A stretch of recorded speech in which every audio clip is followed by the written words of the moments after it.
Seorang pemuda di Kabupaten Aceh Utara ditangkap polisi setelah melakukan tindakan asusila terhadap seorang anak perempuan berusia 15 tahun. Pelaku berinisial AR, 20 tahun diciduk setelah pihak kepolisian menerima laporan dari orang tua korban. Kasat Reskrim Polres Aceh Utara AKP Nofrizaldi mengatakan, kasus tersebut terungkap setelah pihak keluarga melihat foto tidak pantas anaknya diunggah di media sosial yang dikuasai pelaku.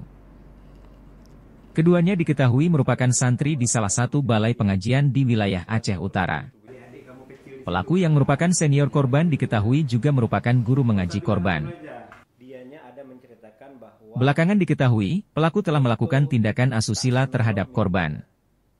Awal mulanya pelaku pada saat itu meminta foto dari korban, foto bugil, yang mana foto itu kemudian di-upload di history IG-nya.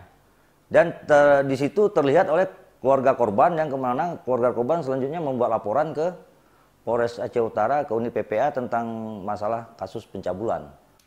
Untuk mempertanggungjawabkan perbuatannya, tersangka AR diancam pasal 50 tentang persetubuhan terhadap anak, junto pasal 47 tentang pelecehan terhadap anak, dengan ancaman penjara 200 bulan.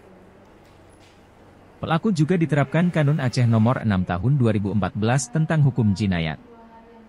Selain itu, penyidik juga mendalami kasus ini terkait dengan pelanggaran UU ITE yang diduga dilakukan oleh tersangka AR. Dari Aceh Utara, Tim Liputan Aceh Video.